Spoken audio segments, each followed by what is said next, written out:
Todos os dias entre Mincha e Arvit, a gente pega um trecho do Talmud, e o trecho que a gente se deparou agora, ele conta uma passagem histórica, e uma das coisas mais importantes, uma das matérias mais importantes na escola é estudo de história. Se a gente lê a história, às vezes a gente pode aprender com os erros dos outros em vez da gente repetir. Então, a história que a gente está estudando é muito relevante para o momento que a gente está agora, e várias decisões que foram tomadas erradas poderiam ter sido evitadas. A história que a gente está estudando é do rei Hizquiyahu.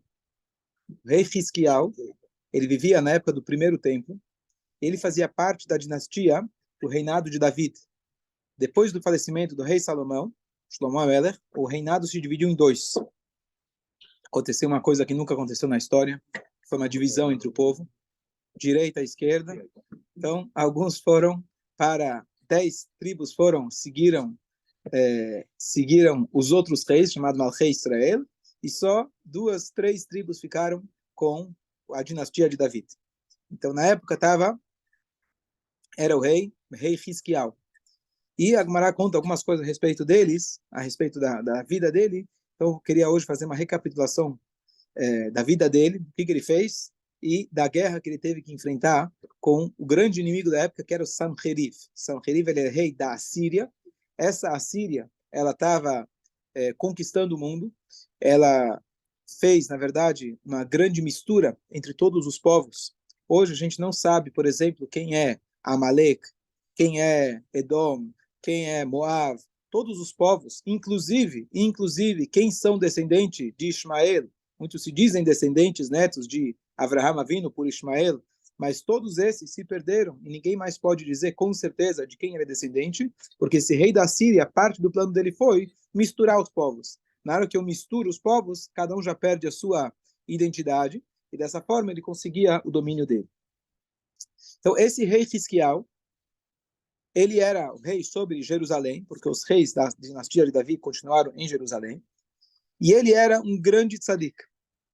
Não só que ele era um grande tzadik, ele foi diferente do pai dele, que foi um grande Ahaz. O pai dele foi um grande Rashá, perverso. E os filhos dele também foram perversos. O rei Menashe foi o filho dele, que foi um dos piores. Trouxe idolatria, incentivou a idolatria e assim por diante. De Eudá. Então ele se distinguiu tanto da geração anterior quanto da geração posterior. A história que a gente viu no Talmud não tem ainda a ver com a guerra, mas a história é fantástica, vale a pena comentar. A história, Gemara conta que tinha o profeta Yeshayahu?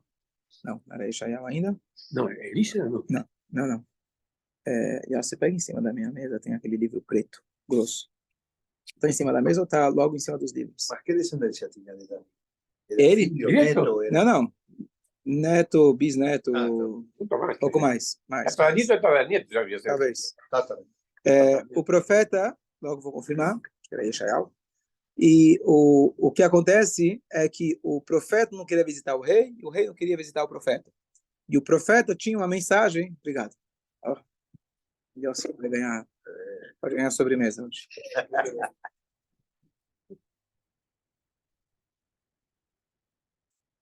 Yeshayahu, tá certo. Profeta Yeshayahu.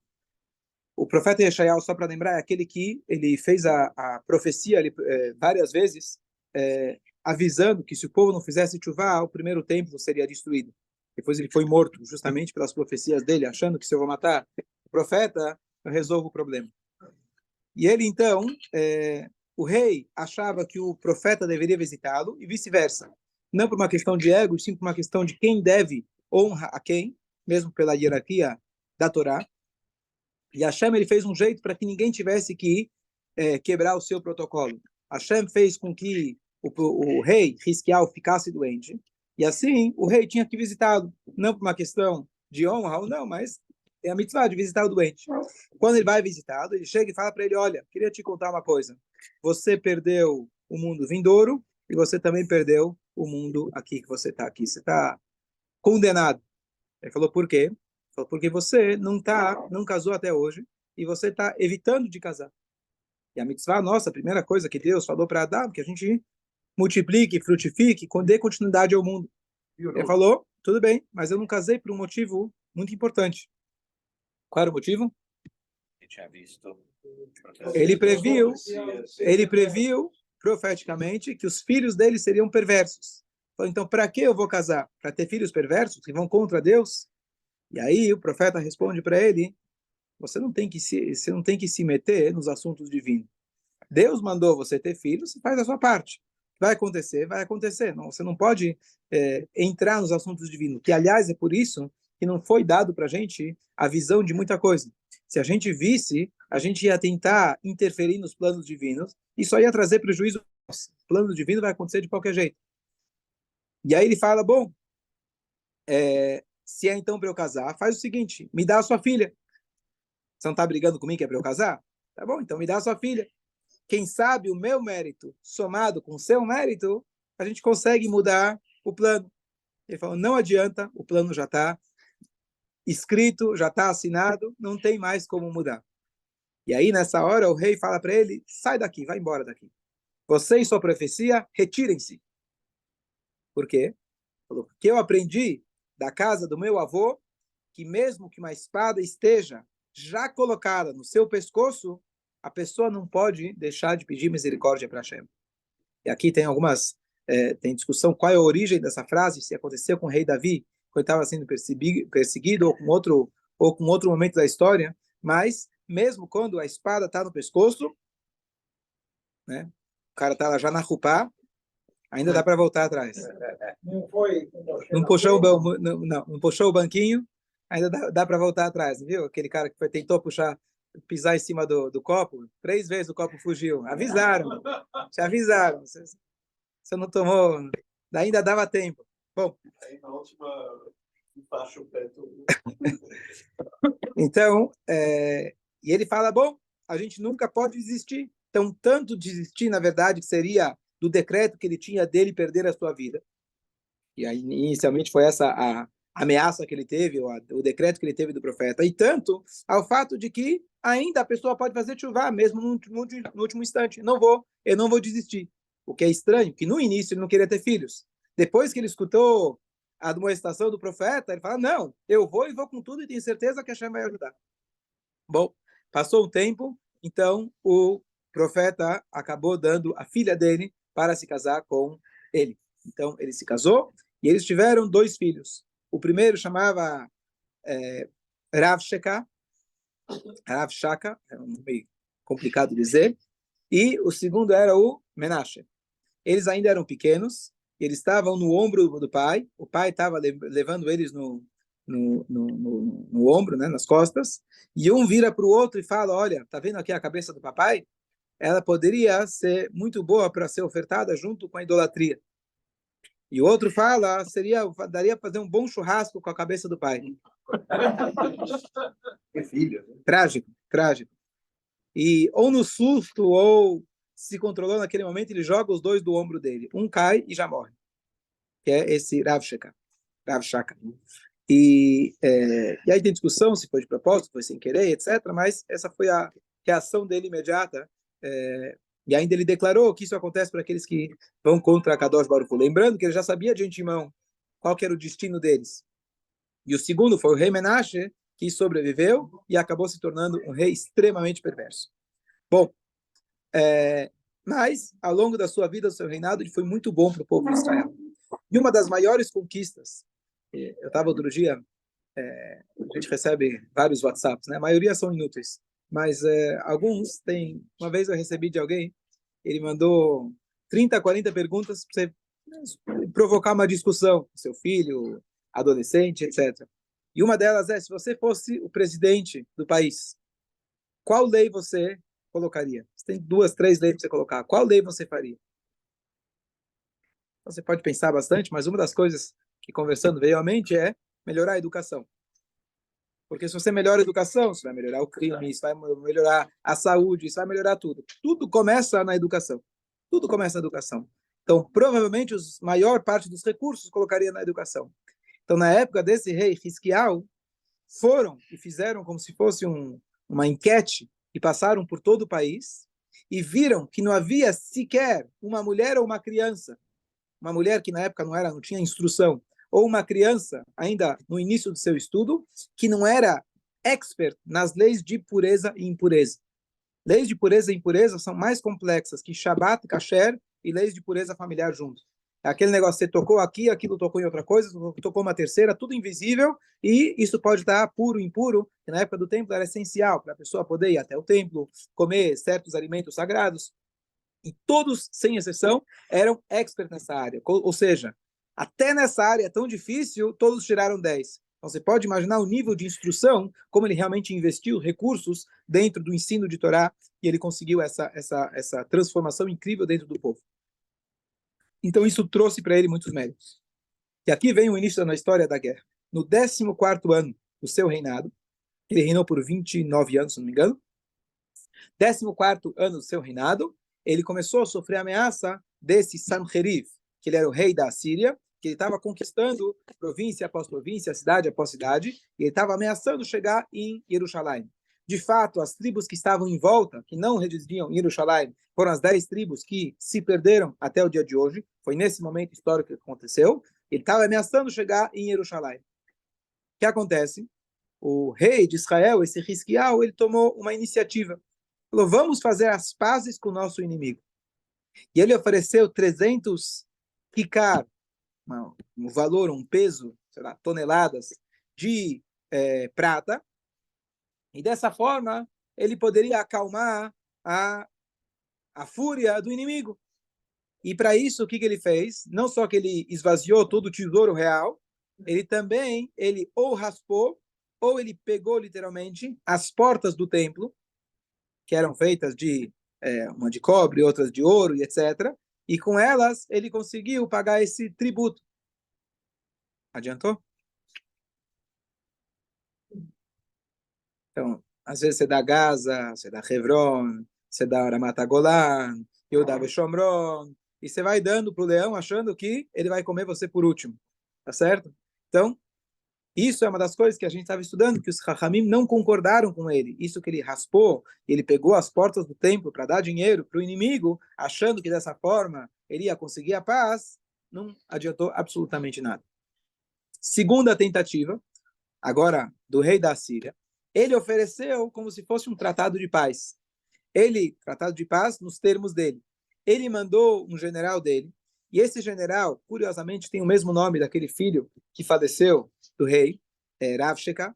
E esse general, ele conhecia a língua judaica, não é só o hebraico. Ele tinha a linguagem do povo, ele sabia conversar. E ele então começou a insistir com o povo para que eles abaixassem o seu ego e eles se rendessem perante o reinado, ordem mundial, abaixassem a cabeça, e quem manda agora é Sanherib, afinal ele está conquistando povo após povo. Então agora está na hora de vocês aceitarem, em vez de fazer guerra, simplesmente aceita eles como novo reinado, tá certo? Então você sempre tem a ONU ou outros falando para a gente o que nós devemos fazer, né? Fazer o cessar-fogo e etc. E ele, Baruch Hashem, nesse momento, ele já viu que negociação com um terrorista não dá certo. E aí ele mandou uma mensagem para o profeta Yeshayahu, aquele mesmo que tinha visitado ele, falou, pessoal, Rabino, faz o favor, vamos rezar junto. Estamos precisando de mais reza. E ele falou para ele, fica tranquilo que Hashem já prometeu que vai dar tudo certo. Mais um detalhe interessante, o Hisquiel, ele tinha acordos de paz com o Egito. O Egito era aliado de Israel. Chegou na hora que ele estava sendo ameaçado, ele manda uma mensagem para o Egito e fala, olha, você não quer mandar teus porta-aviões? Você não quer fechar os túneis? Né? Você não quer ajudar a gente aqui a... Não, quem você? Não te conheço. Isso aconteceu isso alguns milênios atrás, por algum motivo ainda não aprendemos. E eles viraram as costas. Não só que viraram as costas, se tornaram inimigos. Quer dizer, se declararam inimigos. Quem não sabia, ficou sabendo agora. Tá bom?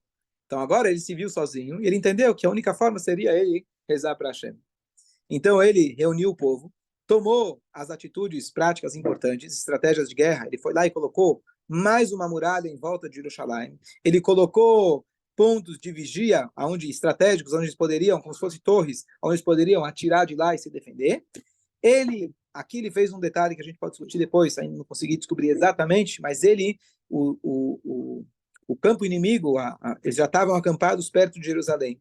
O que ele fez, ele secou todas as fontes em volta de Jerusalém. E para Jerusalém não ficar sem água, ele cavou poços. Isso que ele secou essas fontes, os sábios não concordaram. Possivelmente, uma explicação que eu vi, que ele deveria ter rezado para Deus, isso já seria suficiente, que ainda acho difícil de entender, porque você tem que fazer a tua parte. Outra, que talvez, ele secando essas fontes, na verdade, ele estragou recursos naturais, que seriam necessários para a gente no futuro. Então, a gente não pode, às vezes, destruir os nossos recursos para tentar, a gente tem que tentar de outras formas, que não vão acabar com os nossos próprios recursos. E a outra, talvez também seja uma possibilidade, não sei se é um paralelo preciso, mas mesmo quando o povo de Israel, quando ele conquistou Israel, a regra era que você cercava eles apenas de 3 lados.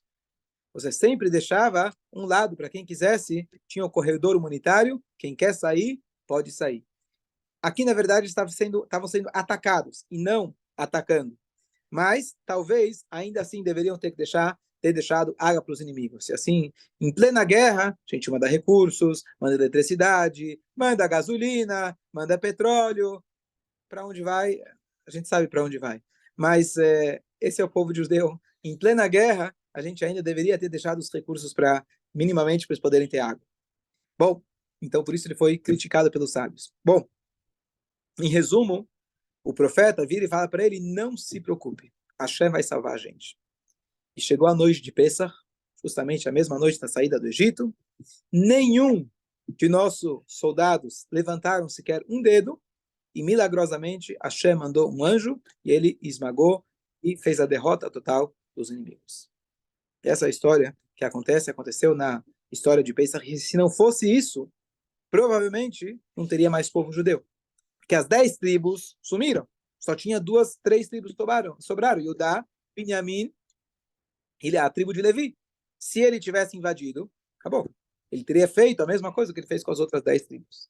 Então, a resiliência dele, isso que ele entendeu, na verdade, que precisava fortificar a reza, e de fato eles conseguiram rezar, suplicar para Hashem, etc., confiou em Hashem, foi isso a única coisa que salvou ele. Não foi a negociação, não adiantou.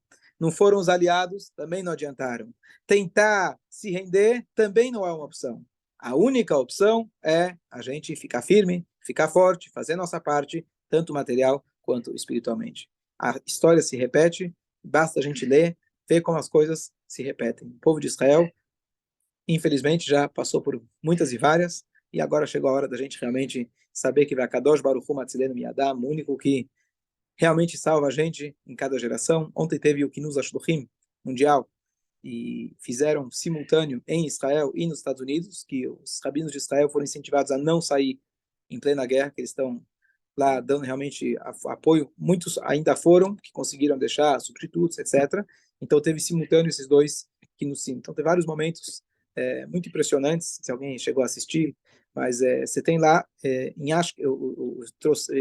apareceram no Quinos dos Estados Unidos 3 gerações de rabinos do Ashkelon, quer dizer, o avô, o filho e o neto é uma criança. E a criança contando que ele tem, às vezes, acho que eram 12 ou 15 segundos para ir até o bunker.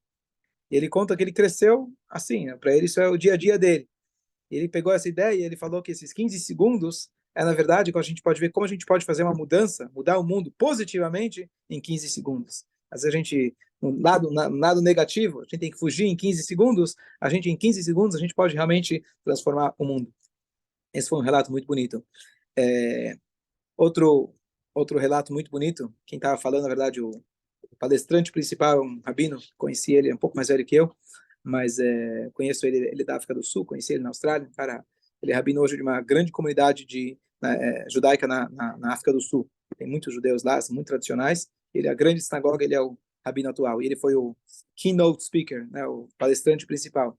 E ele começou falando, né, por Israel e etc. Ele continua dizendo, meu irmão está lá na Tzavá, meus pais moram em Israel, ele não é israelense, mas os pais dele moram lá, os irmãos dele estão lá na frente de batalha, e realmente dando força a todos nós. E é incrível como a gente vê, ontem eu postei a foto, quem vê aquela foto, né, onde está o Ori, mas esse é o exército mais forte do mundo. Esse é o exército mais forte. O exército é Torá, mitzvot. Essa é a arma que a gente tem. A arma não é combater idiotas no Facebook, tá certo? Essa não é a nossa arma. Tem gente fazendo isso o suficiente, a gente tem que fortificar as nossas armas, e a nossa arma é a Kadosh Baruch Hu. Não que não seja importante, não é que não seja importante a gente explicar e mostrar para o mundo, mas já tem bastante gente fazendo isso. O nosso papel é a Kadosh Baruch Hu, Matzilenu Miadam, fortificar nossos elos com Hashem, e se Deus quiser, ontem um videozinho entre os milhões que a gente recebe, acaba cobrindo a cara da mulher, mas é uma mãe que está lá com acho que uma filha, tá, infelizmente está raptada lá,